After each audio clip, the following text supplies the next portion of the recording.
Sabe aquela situação em que a gente coloca um monte de coisa no carrinho de compras online, fecha a aba sem querer e quando volta tá tudo lá? Ou às vezes some tudo? Pois é, essa memória, ou a falta dela, é o ponto central de uma das decisões mais cruciais na arquitetura de sistemas: ser stateful ou stateless. E essa escolha, olha, não define só como uma aplicação vai crescer, mas principalmente como ela vai sobreviver ao próprio sucesso. Vamos falar sobre o dilema do crescimento. Porque no começo tudo parece mais simples, né? A gente tem uma ideia, um servidor, um banco de dados e pronto. Mas o que acontece quando essa ideia decola? Quando o sucesso que deveria ser uma maravilha acaba se tornando um problemão de engenharia? Imagina só, a aplicação que foi construída é um sucesso. É o cenário dos sonhos. As pessoas estão chegando em massa, o tráfego só sobe e tudo está funcionando perfeitamente. A sensação de ver um projeto decolar assim é simplesmente incrível. Só que aí, esse é o problema. Esse sonho pode virar um pesadelo bem rápido, porque todo esse sucesso começa a pressionar a infraestrutura inicial. Aquela solução que parecia super elegante no começo vira um gargalo gigantesco que ameaça derrubar tudo, literalmente. E como a maioria das aplicações começa? Geralmente assim, ó. Primeiro, o usuário acessa o DNS. O DNS devolve o IP e aí a conexão vai para onde? Para um único servidor. Um servidor que tem tudo dentro. A aplicação, o banco de dados, tudinho. É simples? É rápido de colocar no ar? Com certeza. Mas é um ponto único de falha. Se esse servidor cair, já era. Tudo para. E aí vem a pergunta de $1 milhão, né? Como é que a gente escala isso para atender milhões de pessoas sem que o sistema inteiro desmorone? Como evoluir sem quebrar tudo que já foi construído? Bom, a resposta para essa pergunta começa numa escolha fundamental sobre como o sistema vai gerenciar as informações, o que a gente chama de estado. E é exatamente aqui que a gente entra na grande batalha: stateful versus stateless. Pensa numa arquitetura stateful como se fosse uma conversa contínua, sabe? O servidor ele se lembra das interações passadas, ele tem memória. O estado da sessão de quem está usando o sistema fica guardado ali, na memória do servidor, entre um pedido e outro. É por isso que ele lembra dos itens do carrinho de compras. Agora, a arquitetura stateless é o oposto. O servidor tem memória de peixe dourado. Ele esquece tudo. Cada pedido é tratado como uma transação completamente nova, independente. O servidor não guarda absolutamente nada sobre a sessão. Toda a informação que ele precisa para trabalhar tem que vir junto com a requisição. Ele processa, responde e esquece. Para ficar bem claro, vamos pensar em analogias bem simples. O stateful é exatamente como um carrinho de compras online. O servidor precisa lembrar de cada item adicionado em cada passo da jornada. Já o stateless é tipo uma busca na web. Cada consulta é uma coisa nova, totalmente independente, que não tem nada a ver com a busca que foi feita antes. Beleza.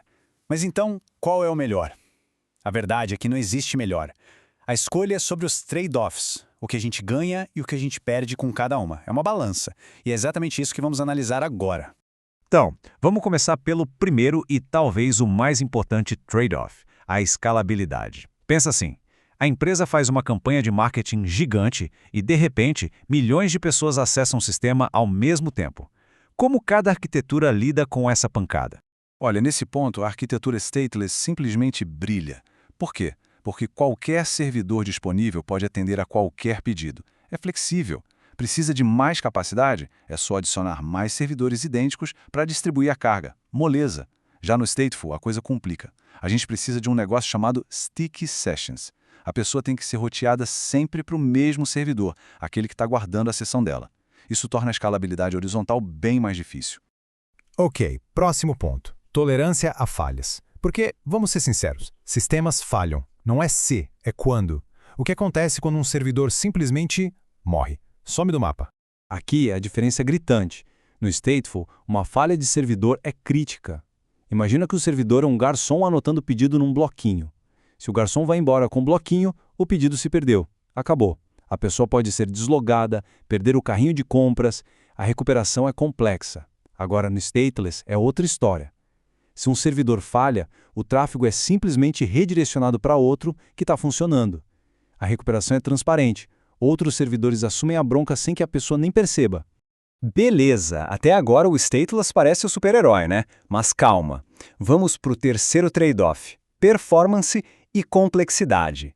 E aqui a escolha já não é mais tão preto no branco. Vamos lá. Em termos de velocidade de resposta, o stateful pode ser mais rápido. Por quê? Porque o estado já está ali, na memória do servidor, precisa de menos chamadas ao banco de dados.